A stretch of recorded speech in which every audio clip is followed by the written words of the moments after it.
राम राम सारण है। मैं आपका अपना भाई Yogesh Kumar, selected in SSF. All India rank मेरी 88 है। तो दोस्तों, हमारे कुछ भाइयों के कमेंट्स आ रहे थे कि मेरा इतना स्कोर आ रहा है, मेरे स्टेट से फाइनल सिलेक्शन हो जाएगा या नहीं। तो दोस्तों, मैंने सोचा कि क्यों एक वीडियो में सबको बताया जाऊँ। मैंने इसमें टॉप 15 स्टेट्स लिए हैं जिनकी कट ऑफ सबसे ज़्यादा जाती है, तो उसके बारे में बताऊंगा। अभी लास्ट 40 दिन में यदि आपके मार्क्स इस टारगेट स्कोर से 10 से 15 या 20 भी मार्क्स कमा रहे हैं तो आप बढ़ा सकते हैं। अभी आपके पास 40 दिन बचे हुए हैं। तो ये जो टारगेट स्कोर है ये जनरल कैटेगरी के लिए है, और मैंने इसमें सभी इंक्लूड किए हैं। जनरल, बॉर्डर, नक्सल डिस्ट्रिक्ट जिसमें है, मैंने सभी की जो जनरल यूआर में जो आते हैं मैंने उनकी कट ऑफ बताई है। यदि इसमें आपकी कोई भी अदर कैटेगरी जैसे ओबीसी, ईडब्ल्यूएस, एसटी या एससी, तो इस टारगेट स्कोर से आपके 10 से 15 मार्क्स भी कमा रहे हैं तो टेंशन लेने की जरूरत नहीं है। तो मेरे अकॉर्डिंग तो आपका टारगेट वैसे इतना होना चाहिए, और यदि आपके 5 से 10 मार्क्स नंबर अभी कमा रहे हैं तो आप 40 दिन में बढ़ा सकते हैं। तो अब बात करें कट ऑफ की, तो दोस्तों ये कट ऑफ नहीं है, ये आपका टारगेट स्कोर है कि मोक में आप यहाँ जितने भी मोक लगाते हैं उसका टारगेट आपका इतना होना चाहिए। तो वैकेंसी इस बार 39,000 है, तो इन फ्यूचर ये वैकेंसी बढ़ भी सकती है। और जो रही बात कट ऑफ की, तो कट ऑफ का जो डिपेंड करती है वो एग्जाम लेवल, अपेयरिंग एस्पिरेंट्स और वैकेंसी पर डिपेंड करती है। यदि एग्जाम लेवल थोड़ा डिफिकल्ट आएगा तो कट ऑफ थोड़ी कम जाएगी, यदि एग्जाम लेवल इजी आएगा तो कट ऑफ थोड़ी ज़्यादा जाएगी। ये वेरी करती रहती है। यदि आपका एग्जाम लेवल इजी आता है तो आपके भी मार्क्स अच्छे आएंगे और कट ऑफ भी हाई जाएगी। यदि आपका जो एग्जाम है डिफिकल्ट आता है तो डिफिकल्ट आएगा तो आपके मार्क्स कम आएंगे तो कट ऑफ भी कम जाएगी। तो इसकी टेंशन न लें, कट ऑफ कितनी जाएगी पर आपका ये टारगेट है इतना होना चाहिए। और इसमें मैंने इंक्लूड किया है, ये जनरल कैटेगरी के लिए है। जनरल कैटेगरी के लिए है जो जनरल कैटेगरी से बिलोंग करते हैं। इसमें जो भी आपकी ईडब्ल्यूएस कैटेगरी है या एससी, ओबीसी, एसटी जो भी कैटेगरी है, यदि आपके अभी वर्तमान में प्रेजेंट में आपके इससे 5 से 10 मार्क्स कमा रहे हैं या 15 कमा रहे हैं तो टेंशन लेने की जरूरत नहीं है। अभी आपके पास 40 दिन है, आप और इंक्रीज कर सकते हैं। तो चलिए दोस्तों, बात करते हैं आप किसी स्टेट का टारगेट स्कोर कितना होना चाहिए। जो भी स्टेट इन स्टेट से बिलोंग करता है, मेरे अकॉर्डिंग उसका टारगेट इतना होना चाहिए, उसका 100% सिलेक्शन होगा, डेफिनेटली सिलेक्शन होगा। तो चलिए दोस्तों, बात करते हैं यूपी की। तो दोस्तों बात करते हैं यूपी की। यूपी में जो जनरल एरिया है, जनरल एरिया में आपको यदि आप कोई भी कैटेगरी है, एससी है, एसटी है या ईडब्ल्यूएस है या एसटी है, तो आपको टारगेट 145 प्लस रखना चाहिए। अभी आपका टारगेट इतना होना चाहिए कि आपको इतने मार्क्स लाने मोग में। यदि आप मोग में इतने मार्क्स ले आते हैं तो 100% आपका सिलेक्शन हो जाएगा। अब बात करें बॉर्डर की। बॉर्डर में चाहे एसटी हो, ईडब्ल्यूएस हो, कोई सी भी कैटेगरी हो, आपको 135 प्लस अभी आप मोग में स्कोर कर देते हैं, 100% सिलेक्शन होगा, ये श्योरिटी है। अब बात करें एमपी की। एमपी में जो जनरल डिस्ट्रिक्ट से रहते हैं उनका स्कोर होना चाहिए 145 प्लस, टारगेट स्कोर होना चाहिए। यदि आप एसटी कोई भी कैटेगरी से हैं, एसटी, ओबीसी या एससी से कैटेगरी से हैं, तो अभी आपके प्रेजेंट में 5 से 10 मार्क्स कमा रहे हैं तो कोई दिक्कत नहीं है। ऐसी नक्सल से आप 135 प्लस का टारगेट होना चाहिए, इतना स्कोर आपका होना चाहिए। और अब बात करें हरियाणा की, तो दोस्तों हरियाणा में जनरल डिस्ट्रिक्ट ये सब, तो इसकी कट ऑफ हाई जाती है। तो 145 प्लस आपका टारगेट होना चाहिए, आपको 145 प्लस स्कोर करना है मोक में।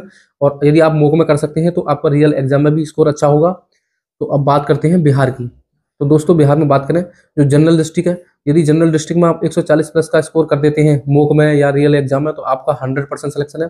और बॉर्डर में आपका 130 प्लस और नक्सल में भी 130 प्लस।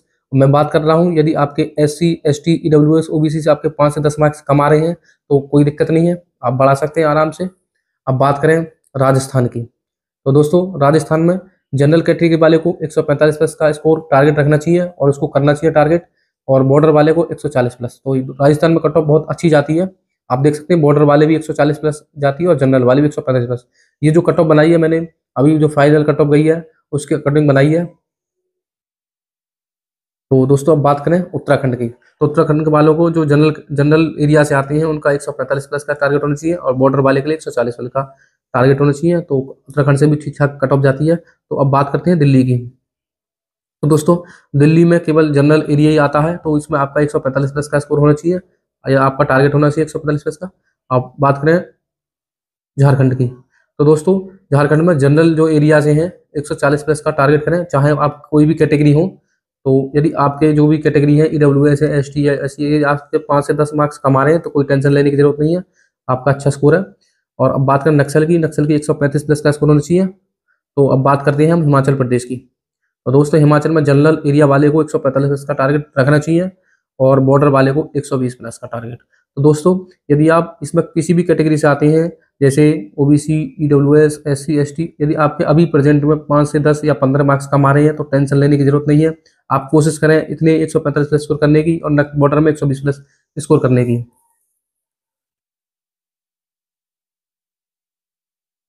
तो दोस्तों अब बात करें चंडीगढ़ की, तो चंडीगढ़ में जनरल एरिया ही आता है, तो उसमें आपका टारगेट होना चाहिए 130 प्लस। आप कोई सी कैटेगरी से हो, जनरल हो, ईडब्ल्यूएस हो या एससी एसटी, कोई भी कैटेगरी हो, यदि आपके अभी वर्तमान में 5 से 10 मार्क्स इससे कम आ रहे हैं तो कोई दिक्कत नहीं है, आप अभी 40 दिन बचे हुए बढ़ा सकते हैं।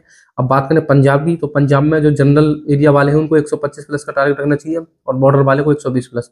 तो पंजाब में यदि आप एससी एसटी ओबीसी ईडब्ल्यूएस से हैं तो आप 5 से 10 मार्क्स कम आ रहे हैं, कोई दिक्कत नहीं है। अब बात करें वेस्ट बंगाल, तो वेस्ट बंगाल में जनरल वाले को 130 प्लस का टारगेट और बॉर्डर वाले को 120 प्लस और नक्सल वाले को भी 120 प्लस। तो यदि आप में कोई भी कैटेगरी में तो आपके अभी 5 से 10 मार्क्स कम आ रहे हैं तो कोई दिक्कत नहीं है। तो अब बात करते हैं छत्तीसगढ़ की, तो जनरल एरिया वाले के लिए 130 प्लस का टारगेट होना चाहिए और नक्सल वाले के लिए 110 प्लस का।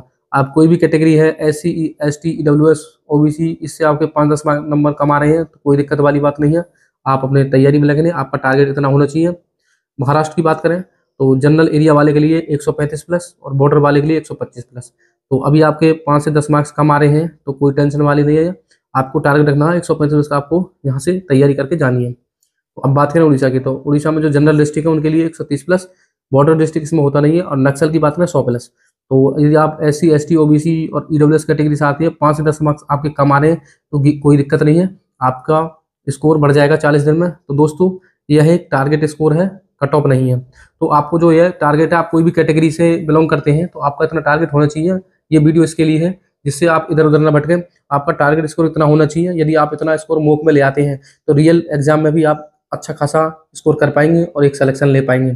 तो दोस्तों वैकेंसी 39,000 है, तो इन फ्यूचर ये बढ़ेंगी, तो ये बढ़ेंगी लगभग 50 प्लस हो जाएंगी।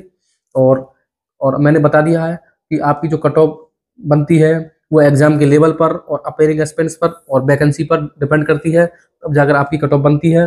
तो अभी आप ये जो भी इन राज्यों से बिलोंग करते हैं अपना टारगेट स्कोर देखकर तैयारी करें और ये ना देखें कि मेरी कट ऑफ इतनी गई है तो मेरे को 5 से 10 मार्क्स ही ज़्यादा लाने हैं, तो ऐसा कुछ नहीं है। आपका जो टारगेट स्कोर है इतना होना चाहिए। यदि आप मॉक में इतना स्कोर ले आते हैं तो 100% श्योरिटी है आपका सिलेक्शन जरूर होगा। इस बार आप एक वर्दी में तो इस बार दोस्तों आप एक वर्दी ले लेंगे। तो दोस्तों आपको टारगेट स्कोर इतना रखना है, ये समझ में आ गया होगा।